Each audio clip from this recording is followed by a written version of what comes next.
Hola, ¿qué tal? Buenas noches. Para la Universidad Veracruzana, para la Feria Internacional del Libro Universitario, es un gusto contar con la participación de una de las figuras más importantes de la literatura mexicana de la segunda mitad del siglo XX y buena parte del siglo XXI.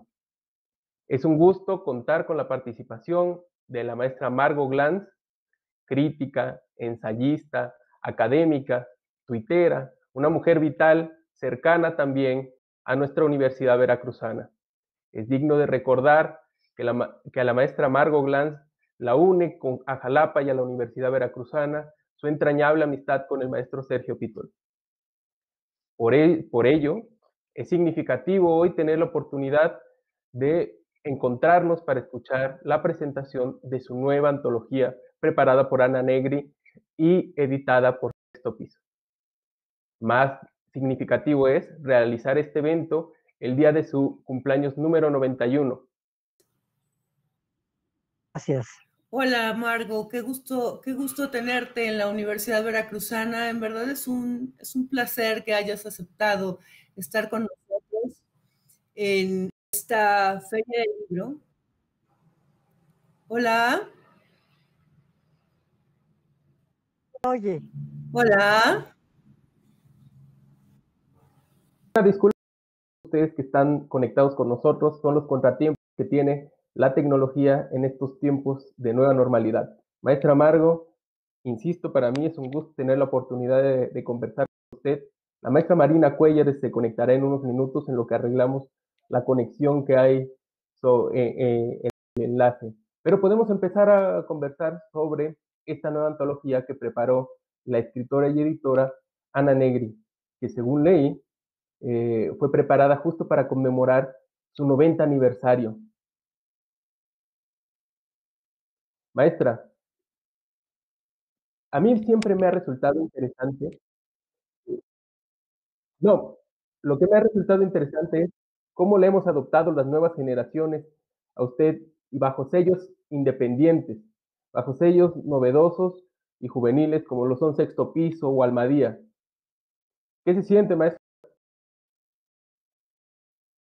Almadía, Sexto Piso, editoriales que jóvenes han apostado por publicar de otra manera fuera de las transnacionales y que tienen un catálogo muy interesante, que sin embargo que son editoriales que no pueden gozar la cantidad de prerrogativas como gozan las editoriales transnacionales. Han hecho un catálogos preciosos, muy importantes, de los cuales me precio estar incluida. No sé si la vimos muy bien, la vimos muy bien. Estos tiempos de nueva normalidad nos han obligado a acercarnos a estas nuevas herramientas inimaginables hace unos meses para nosotros. Este subirse a estas plataformas, me imagino que no resultó complicado para usted, que vive día, pues como usted confiesa, practica la lucidez a diario. Y lo vemos cotidianamente a través de sus tweets, a través de la utilización de las nuevas herramientas.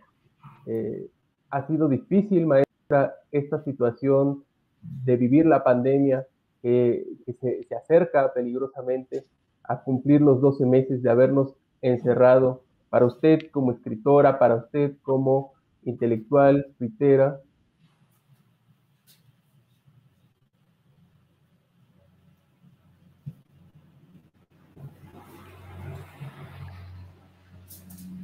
Ya no lo oigo.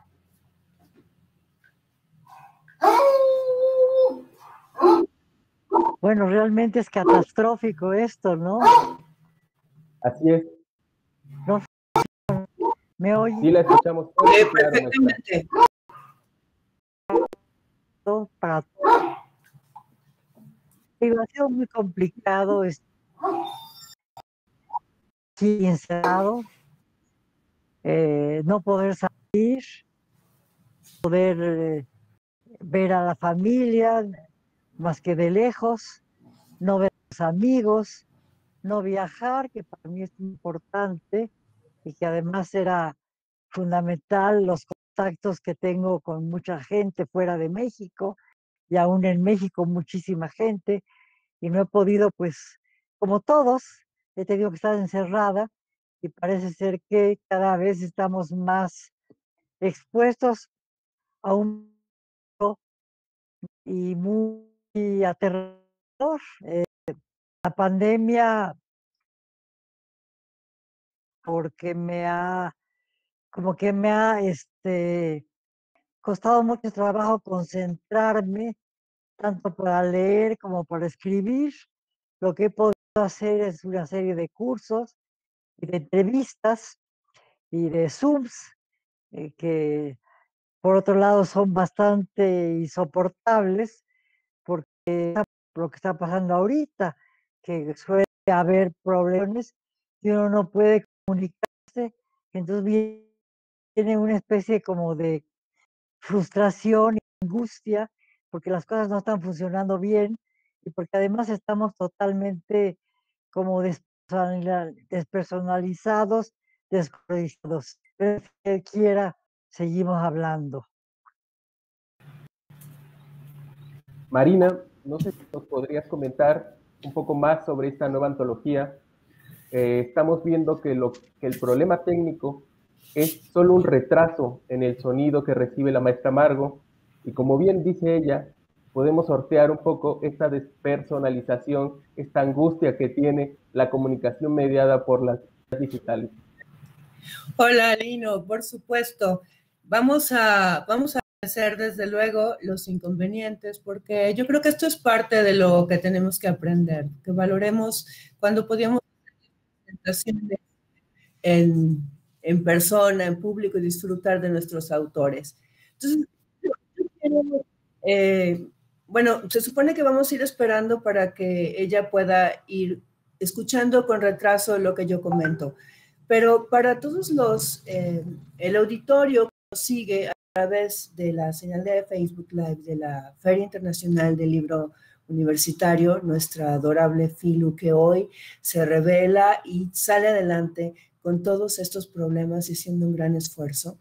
Quiero comentarles que estamos aquí reunidos para presentar el libro que se llama Cuerpo contra Cuerpo, de la maestra, de la doctora, de la ensayista, de una verdadera artista de las letras, de la intelectualidad. Ella es Margot y no nos escucha, pero vamos a ir esperando para que escuche la repetición al tiempo. Hola, Lino. Lo que estaba haciendo Marina es una introducción a su antología. Creo que lo ideal es conversar de esta manera. Si quieren, voy mediando la conversación de alguna manera, porque usted me escucha plenamente. Me gustaría que habláramos un poco sobre el libro, sobre las nuevas experiencias también pandémicas, pero principalmente hablar sobre la recopilación que hace Ana Negri de ensayos titulares de su obra, ensayos donde se recupera la imagen de la Malinche, clásico en la literatura mexicana, su estudio crítico, la reivindicación y el reencuentro con Sor Juana, también siendo usted una de las académicas tutelares a la hora de revisar la figura de Sor Juana Inés de la Cruz. Quiero detenerme precisamente en estas dos figuras de la historia y la literatura en México, para hablar un poco sobre la figura femenina en estos nuevos tiempos pandémicos.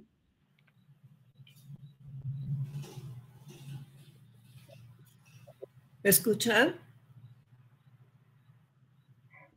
Ya no lo oigo tampoco a Daniel. Va con un ligero retraso, maestra. Ahorita. No sé, No, bueno. ¿Me oye? sí, ¿Me Te oye? oigo perfectamente.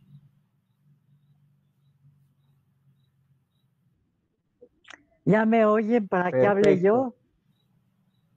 Hola, ¿me escuchan? Ay, Dios mío.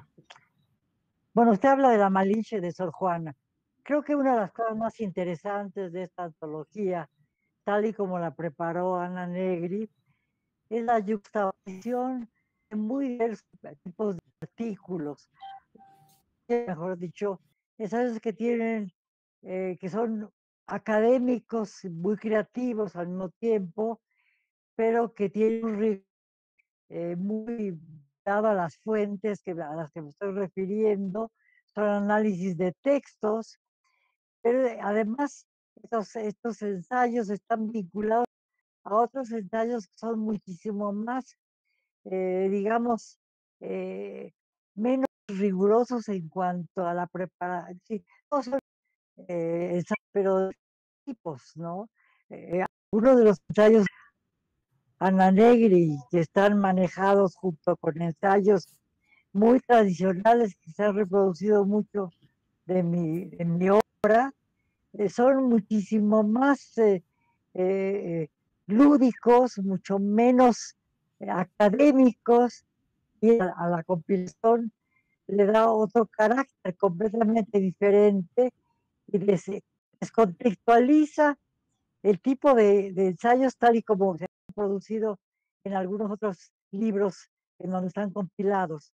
Lo que me parece muy interesante es justamente esta nueva lectura, esta pues, cercanía que tienen textos de muy diverso tipo, aparentemente, aunque todos están conectados por el cuerpo, tal y como Ana los organizó en varios, el cuerpo como cuerpo, el texto encuentra un cuerpo, cuerpo contra cuerpo, rupturas, heridas y tatuajes, así que tienen una forma nueva de organizarse. Le da al libro una nueva visión absolutamente muy distinta, aunque se trate de los mismos textos que han aparecido en ilustraciones. No sé si me expliqué. Perfectamente, maestra. Y queda claro a través de el recorrido de esta nueva antología. Va tomando justo volumen, va tomando cuerpo en la medida que avanzamos sobre los diversos temas y figuras que se van contraponiendo, ¿no?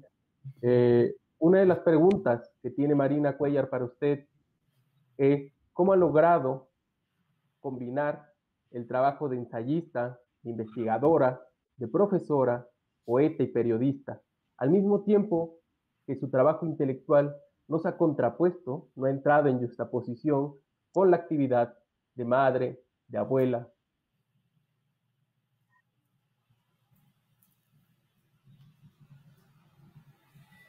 Bueno, cada quien tiene sus mañas y sus formas de organizarse, además sus intereses. Para mí, tanto el ensayo como la creación narrativa o la ficción y el viajar o escribir twitters o escribir artículos periodísticos forman parte de una misma corriente en donde voy explorando diversas formas de comunicación, pero todas son absolutamente legítimas e importantes para mí. Creo que para mí es muy, lo manejo constantemente, reitero, lo reitero, perdón, reitero constantemente. No hay una diferencia esencial entre el ensayo y la creación literaria, la relación con la vida diaria. Es decir, probablemente para las mujeres ha sido más difícil compaginar las labores domésticas con las labores académicas, pero creo que las mujeres tenemos más experiencia para lidiar con una cantidad de cosas al mismo tiempo y poderlas manejar, ¿no? Porque están acostumbradas culturalmente a hacerlo. Creo que la relación con eh, la academia, dar clases, la docencia, la lectura, la, la, la, la constante relación con estudiantes o con otras personalidades de la cultura, le da a uno una forma de enfrentarse a las cosas diferentes. En fin, creo que estoy contestando de una manera. En fin, pregúntenme más. Oportunidad de que nos brindó el problema técnico que tenemos el día de hoy, abrió el acercarnos con el público lector que está conectado con nosotros. Están surgiendo dos vertientes para conversar con la maestra Margot, uno en torno a las y otro sobre el ensayo. Voy a hacer lo que se llama vulgarmente un cambalache y voy a preguntar una sí y una en torno sobre la figura femenina y otro sobre el género del ensayo. En la primera pregunta del público, preguntan por qué el interés, por qué la pertinencia de hablar de mujeres, por qué hablar todavía de figuras femeninas dentro de la historia de la literatura. Creo que es una pregunta que se contesta sola, pero valdría la pena que la maestra Margot Glantz nos hable un poco de por qué rescatar y por qué resultan tan pertinentes hoy en día a la luz de los nuevos discursos y de los nuevos movimientos feministas.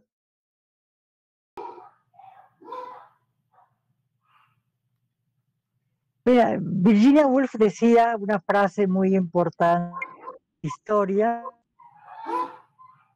las mujeres han sido anónimas, es decir, no les han permitido ingresar a la historia, y cuando han entrado siempre se las considera como unas intrusas, como unos monstruos extraordinarios que sobrepasan lo femenino.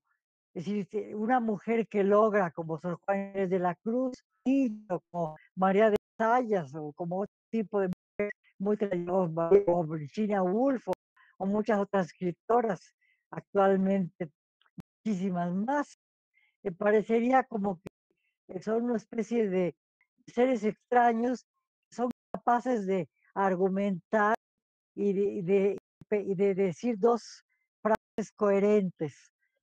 Afortunadamente, todo es el siglo XX, por eso Virginia Woolf publicó en 1929 su libro fundamental para el feminismo, Un cuarto propio.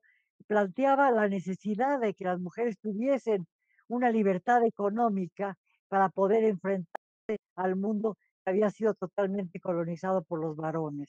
Es decir, en la época en que ella escribió, acababa permitirse en Inglaterra el voto a las mujeres. Entonces, se permitía el voto universal, hasta si eran ciudadanas. Entonces, ella se pregunta, por ejemplo, cómo es posible que en la democracia griega, en donde las mujeres no eran ciudadanas, sino eran igual que los esclavos, porque no tenían derecho ni a la voz ni al voto, pudiera haber personajes tan importantes, tan sobrenaturales aparentemente, como Temnestra, Fedra, Alexa, desde Antígona, etcétera. Y bueno, evidentemente lo han probado otras escritoras muy importantes, como por ejemplo Nicole Oro, una escritora, una historiadora y filóloga francesa que trabajó mucho la cultura griega y que trató de encontrar lo femenino en la cultura griega, ocultado por la democracia ateniense y por los que han estudiado, sobre todo los varones que han estudiado la literatura griega y la cultura griega, y encuentra que la mujer tiene un papel verdaderamente predominante. Y Nicole Oro explica por qué las mujeres que estaban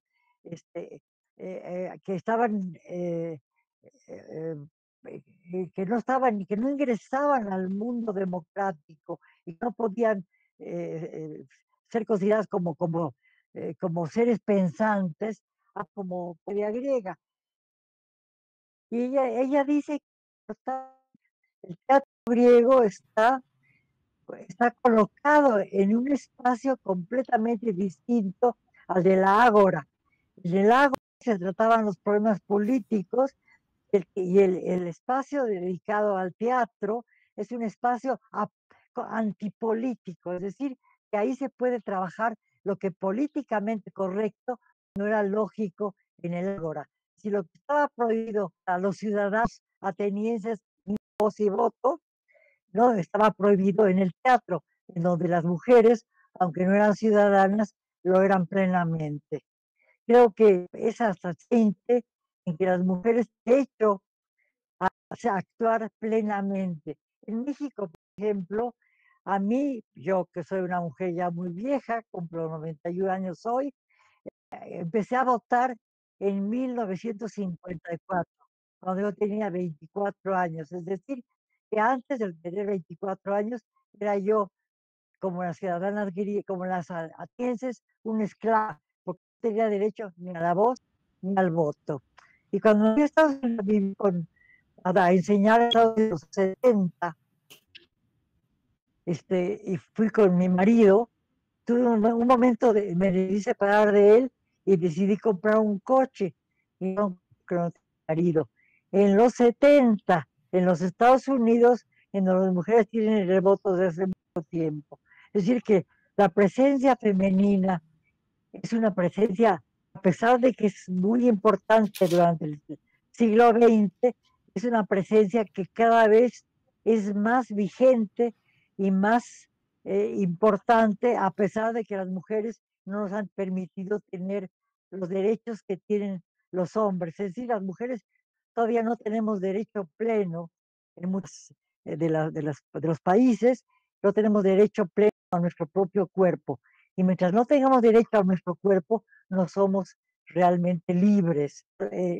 Gina Woolf reputó que si teníamos la posibilidad de tener un espacio donde escribir y un dinero para poder ser libres, podríamos ser ya ser completamente responsables y libres. Sin embargo, ella no tomó en cuenta que mientras no pudiéramos ser libres en nuestro propio cuerpo, no podíamos ser realmente, aunque tuviéramos dinero en un espacio, no podíamos ser libres. Maestra, en los tiempos contemporáneos, en el México contemporáneo, en pleno siglo XXI, cuando parecía que las conquistas femeninas habían terminado de equilibrar la balanza y ajustar las desigualdades, vivimos una nueva década con un gobierno encabezado por un hombre con un discurso partidario de ajustar la cuota de género, pero que en la práctica estamos viendo que desatiende justamente las desigualdades, desoye los crímenes en contra de las mujeres que se suceden y se incrementan en nuestro país. Hablemos un poco en torno al libro y sobre esta situación que usted nos plantea a través de este gran recorrido histórico y de cómo se ha tenido que todavía seguir luchando en la construcción de una imagen de un femenino más completo, de un femenino más cercano, desinhibido de la lectura masculina. Hablemos un poco del espacio público, hablemos un poco del cuerpo como una figura política, del cuerpo, del cuerpo femenino como una forma de protesta en el espacio público, la conquista del cuerpo femenino en el espacio público. Bueno, vimos el 8 de marzo pasado del 2020, mujeres en todo el mundo y en México salieron a la calle a pedir que sus derechos fueran reivindicados. Desgraciadamente, muy poco tiempo después del 8 de marzo, empezó esta pandemia en donde los cuerpos han tenido que desaparecer del espacio público y los cuerpos femeninos pues no han tenido oportunidad de enfrentarse a la lucha política de una manera evidente, porque tenemos derecho ninguno de los... la pandemia nos impide gozar del espacio público. Y entonces uno de los elementos fundamentales de la feminista es poder recobrar ese espacio público y tener derecho a él. Hemos visto como muchas de las protestas femeninas que siguieron al 8 de marzo fueron de alguna manera reprimidas.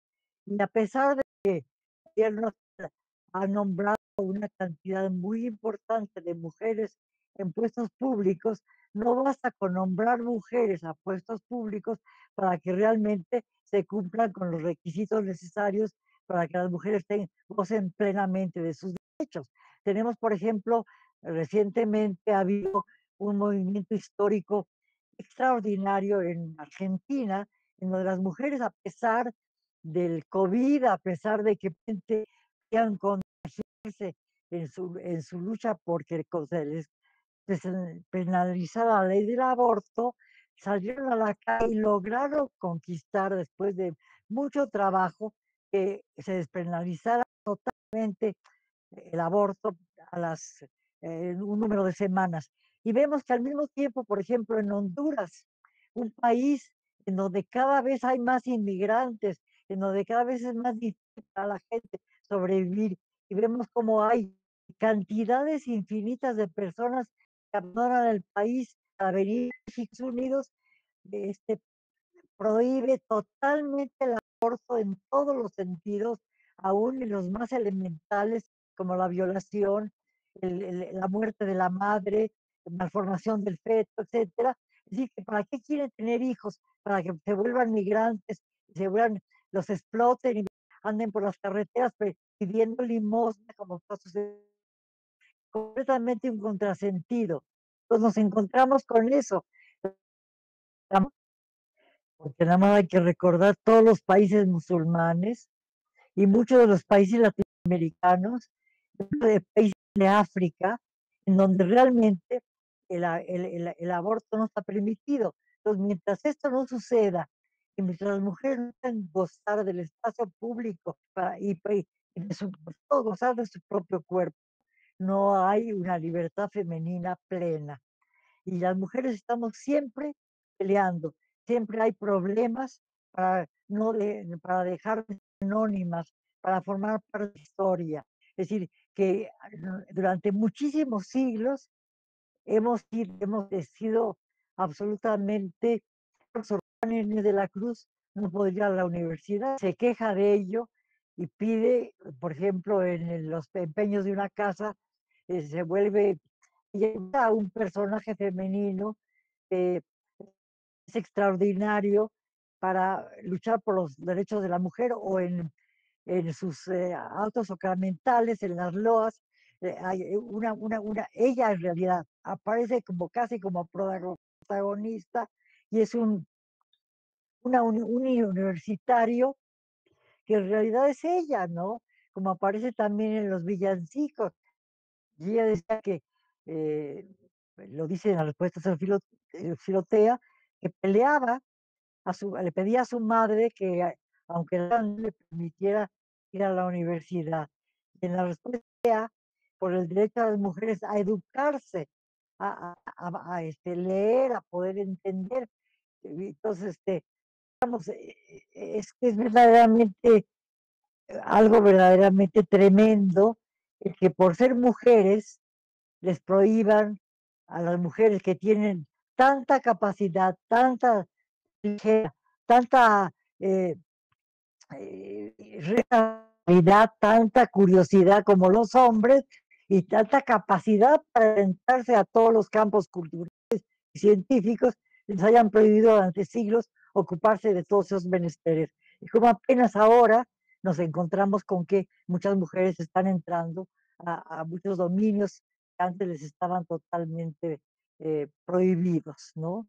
Creo que también decía, cuando se acabe el problema judío, ya no habrá antisemitismo. Y también decía con Simone de Beauvoir, cuando se acabe el problema de ser mujer, ya no habrá problemas de discriminación contra las mujeres. Hemos conocido una cantidad de espacios. Yo, por ejemplo, entré a la Facultad de Filosofía y Letras en 1950, y la parte de los maestros estaban conmigo, y yo no podía llegar a a la facultad vestida con pantalones, porque me decían que sí, que me creía yo George Sand. Es ahora una facultad que ha luchado de una manera impresionante por los derechos de la mujer, y cuyo personal docente es fundamentalmente femenino. Vemos como, por ejemplo, también de las ciencias, que había habido grandes dificultades para que las mujeres ingresaran a campos como la economía, las matemáticas, la biología, etcétera. Cada vez hay más mujeres que se empeñan de una manera extraordinaria. Pero, por ejemplo, si me pongo a pensar en algo muy inmediato, en el Colegio Nacional, que es el máximo organismo cultural y científico de México, cada vez hay mucho menos mujeres. Hay apenas una mujer en el campo de las letras, que es Concepción Company, cuando podía haber habido muchísimas otras mujeres como castellanos, como Elena Garro, como Elena Poniatowska, como yo misma, que podríamos haber estado en el Colegio Nacional, pero que no nos permitieron estar allí porque éramos mujeres. Yo estoy en la Academia Mexicana de la Lengua, afortunadamente, soy académica de número. Sin embargo, cuando entré a la academia era yo apenas la cuarta mujer y llevaba mucho tiempo, no había habido solo hombre en la lengua.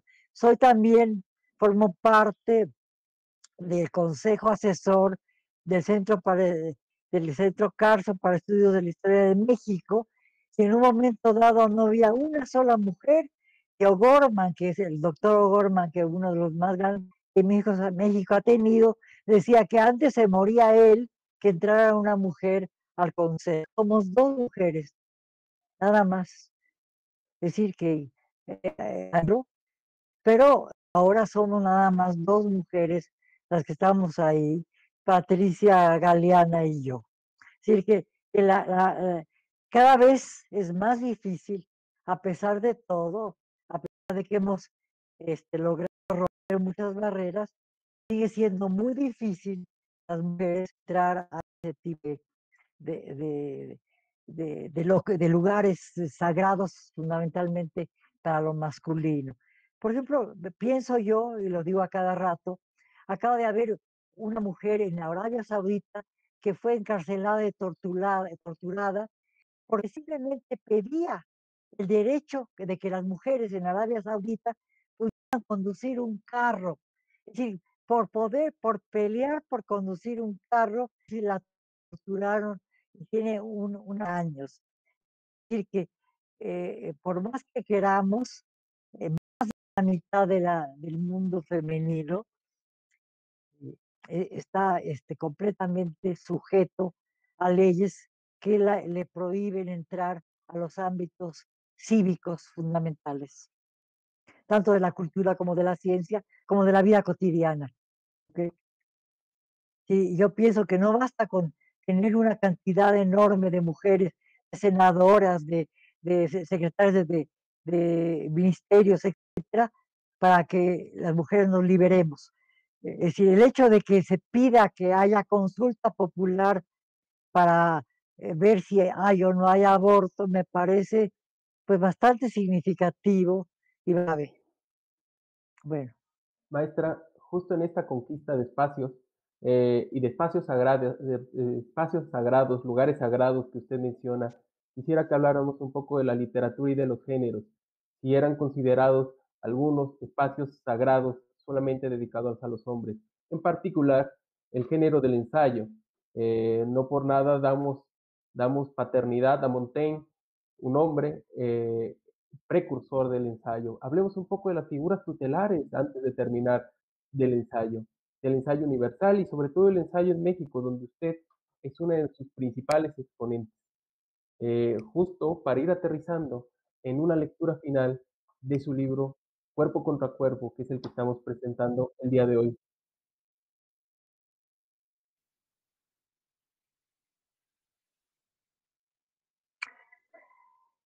Bueno, y sí creo que hay grandes ensayistas. Está María Zambrano, por ejemplo, que fue una gran ensayista. Virginia Woolf fue una gran ensayista. Eh, eh, Sor Juana de la Cruz fue una gran ensayista. Sí, ha habido mujeres extraordinarias en el ensayo, aunque por lo general, como usted lo dice muy bien, el ensayo había sido un espacio generalmente cultivado. En México tenemos pues ensayistas de la talla de Darío Paz, etcétera, pero creo que hay mujeres ensayistas de primer orden, ¿no? Es decir, Rosario Castellanos, una gran ensayista. Me parece que, y si recopilas de las académicas, y, por ejemplo, hay grandes periodistas que son muy buenas ensayistas, como por ejemplo Alma Guillermo Prieto. Es decir, creo que hay muchas mujeres que de alguna manera también creo que era peor al ensayo, creación, que a la ficción, ¿no? Eh, Porque el ensayo aparentemente exigía un rigor que se suponía que las mujeres eran incapaces de llegar a alcanzar, ¿no? Pero cada vez hay más mujeres, por ejemplo, está Cristina Rivera Garza, que es una gran novelista, pero también una gran ensayista. No se puede separar el ensayo de la ficción de Cristina. O por ejemplo, bueno, ya que estamos hablando de mi libro, creo que yo tengo ensayos muy importantes, ¿no? Creo que a través de la mirada que tengo, se lee de otra manera la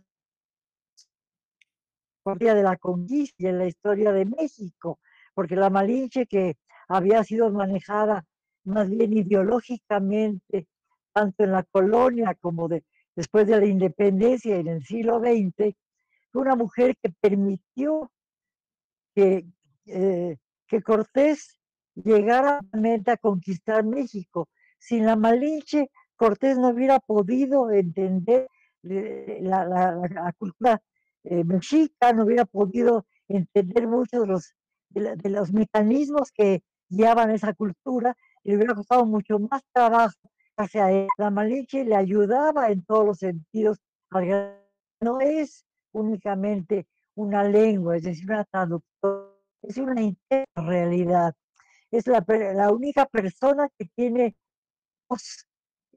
Por ejemplo, cuando uno ve los códices de que hablan de la conquista de Tlaxcala y todos esos códices importantísimos, en donde la Malinche aparece siempre con la insignia la insignia de la palabra en el códice, estamos mostrando cómo una mujer a la que le está prohibido hablar, que decía que las mujeres mientras más silenciosas eran mejores, tanto en el mundo eclesiástico hispano como en el mundo prehispánico.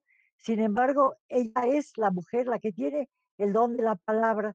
Yo diría, y lo comparo y lo trabajo en varios de mis ensayos, que la Malinche equivaldría a Sherezada, que es el personaje esencial de las Mil y Una Noches.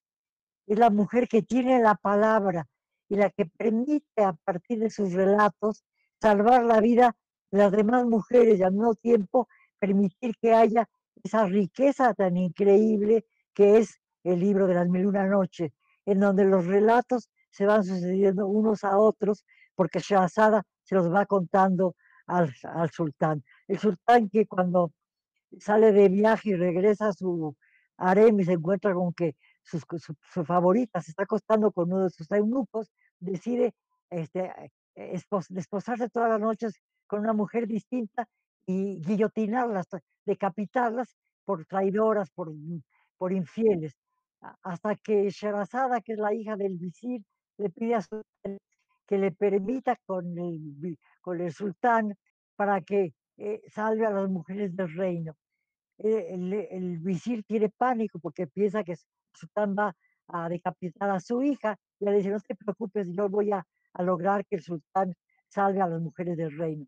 Entonces, ella todas las noches le narra la historia, la deja en suspenso para que al día se vuelva a reanudar, y a su vez cuenta historias que otros personajes de sus historias cuentan a su vez, y que también dejan en suspenso para que se vayan contando nuevas historias. Todas las historias se van contando una tras otra a partir de la boca de Sherazada, como a partir de la boca de la Malinche se cuentan las historias, y Cortés puede llegar a sus de los Chintas y conquistar a Moctezuma después de muchos problemas, y claro, con la ayuda de los caltecas. Y de ahí pues me paso a otra gran escritora mexicana maravillosa, que escribió La culpa es de los tlaxcaltecas, de Elena Garro, en donde ella hace una interpretación de la historia de la conquista de México muy semejante y al mismo tiempo muy distinta de la que hizo la Malinche. Entonces, digamos, en mi libro hay toda una serie de referencias culturales y de análisis de cierto tipo de textos que yo pienso que habían sido analizados de manera muy diversa como yo los analizo. No pienso que haya dentro del Mediterráneo, pero pienso que hago análisis muy particulares. Soy mujer.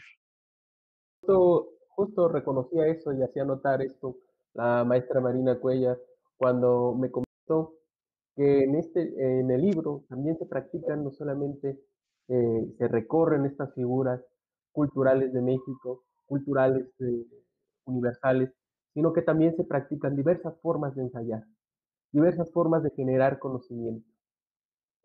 Ella me pide que haga una pregunta muy puntual sobre el libro, pues se le hace muy importante rescatar el título, que es Cuerpo contra Cuerpo, y pregunta si podríamos hacer una calca y decir que el título puede ser Margo contra Margo, y a partir de aquí venga una nueva manera también de plantearse ante el ensayo, pues es un recorrido de, de años y también un recorrido de una práctica distinta de hacer el ensayo.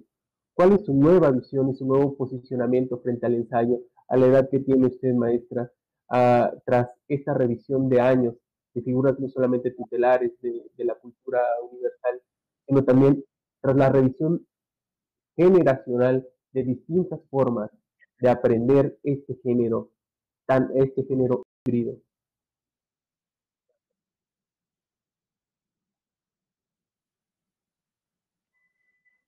Bueno, eh, Cuerpo contra Cuerpo es el título de uno de mis ensayos que le da título general.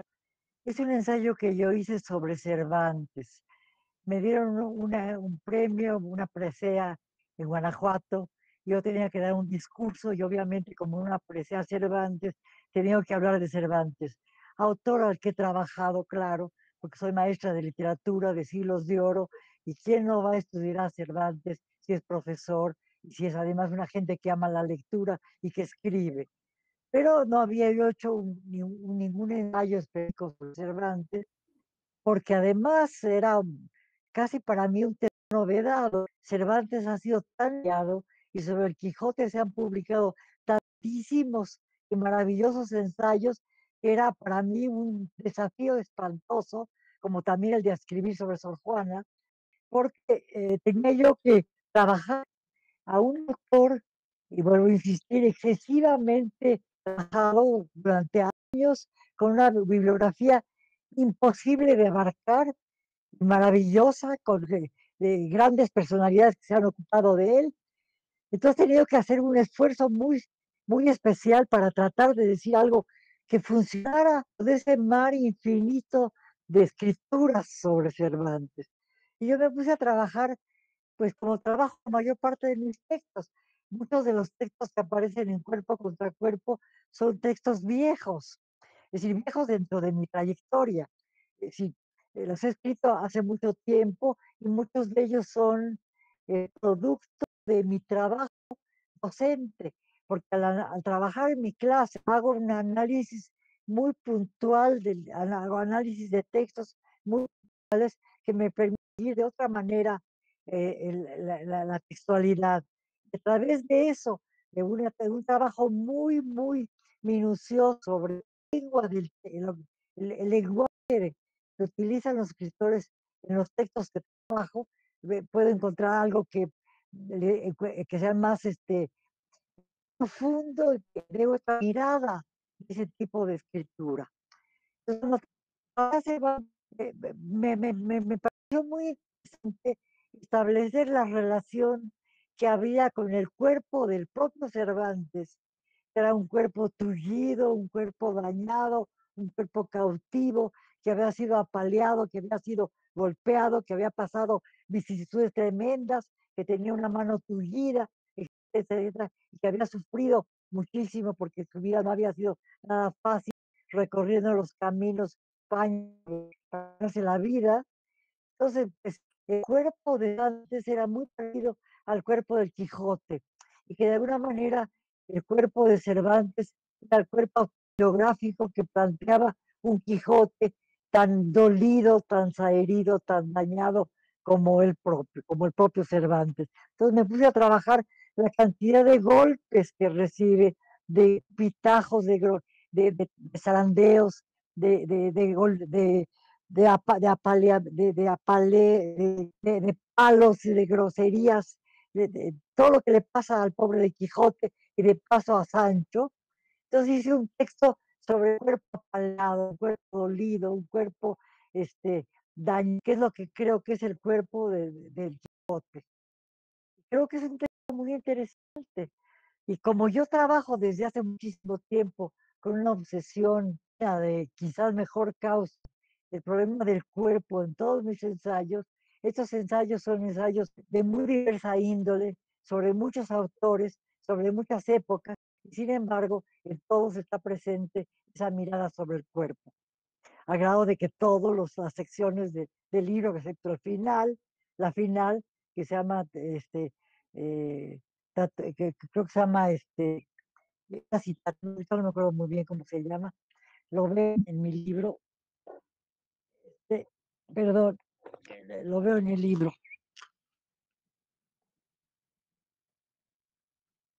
La última parte se llama heridas y fracturas, ¿no? Es el cuerpo del deseo, que es un problema erótico, el cuerpo como Eros, el cuerpo, encuentra un cuerpo que es la posibilidad de que la escritura es también la escritura de forma un cuerpo. El libro, como dice Cervantes, es un cuerpo, lo dice muy claramente en el Quijote. Luego está cuerpo como cuerpo, es decir, el cuerpo de los personajes que analizo, luego el cuerpo, el cuerpo erótico y por fin heridas y fracturas, ¿no? Las heridas y las fracturas planteo, por ejemplo, el problema del cuerpo exterminado en los campos de concentración. Es muy vigente, aunque no está directamente vinculado con eso, con lo que nos pasa en México, lo que pasa en muchos países, por ejemplo en Colombia y en México, en donde estamos enfrentados a la desaparición constante de los cuerpos, a los cuerpos calcinados, a los cuerpos golpeados, a los cuerpos disueltos en ácido, y en donde constantemente nos enfrentamos a las desapariciones, cosas donde encuentran cuerpos maltratados, torturados, descabezados, desmembrados, etcétera, etcétera, que es una de las cosas más terribles de lo que está pasando en México y que está pasando, por ejemplo, con todos los inmigrantes que vienen a México con lo que pasó en San Fernando y como dicen que acaban en fosas, con cadáveres y que llena de muchos inmigrantes guatemaltecos, eso equivaldría a lo que pasó hace muchos años con ese encuentro con San Fernando, ¿no? Entonces, digamos, todo este tipo de cosas tan violentas que vivimos constantemente, que esperábamos que no se repitieran, sigue sucediendo. Estamos enfrentados al cuerpo y a su existencia real y al mismo tiempo a su desaparición como cuerpo, que creo que es uno de los problemas más importantes de mi libro. Con este último planteamiento, creo que cerramos esta conversación con Margot Glantz sobre su libro Cuerpo contra Cuerpo, para la Universidad Veracruzana, para la Feria Internacional del Libro Universitario. Ha sido un gusto conversar con la maestra Margot Glantz. Leeré algunos comentarios que me parecen pertinentes, dignos de rescatar, para compartirlos con la maestra Margot Glantz. Desde Chile nos envían unos saludos, le reiteran la admiración y la felicitación, y la felicitan por su nuevo libro. Le desean mucha salud y se congratulan de estar conectados para escuchar y observar la lucidez de la maestra Margot Glantz. Es digno también de rescatar tras esta conversación las figuras femeninas que comentó la maestra Margot Glantz. Valdría la pena, esto les toca a los estudiosos de la literatura en la Universidad Veracruzana, tratar de revisar la historia de nuestra literatura, de nuestra editorial a través de figuras femeninas, como lo fueron Elena Garro, editada por primera vez en la Universidad Veracruzana, Rosario Castellanos, también una de nuestras autoras iniciáticas en la mítica colección ficción,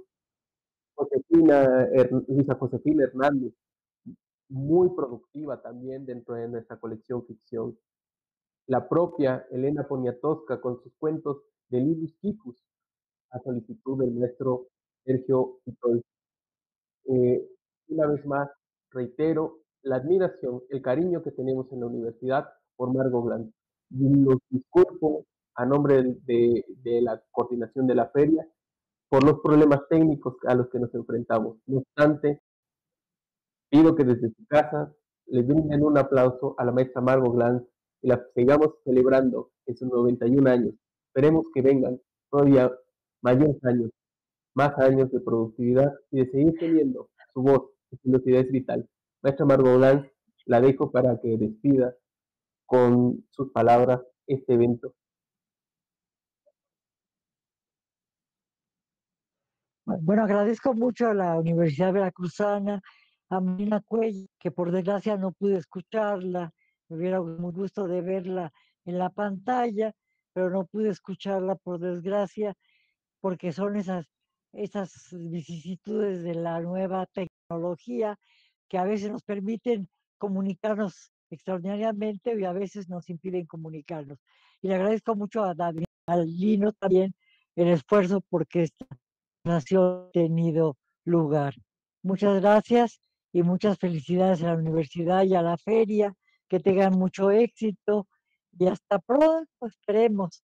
Y un saludo y un recuerdo, homenaje a mi queridísimo y extraordinario amigo, el gran escritor veracruzano Sergio Pil. Tanto extrañar y que tanta falta nos hace. Muchas gracias. Gracias a todos. Buenas noches.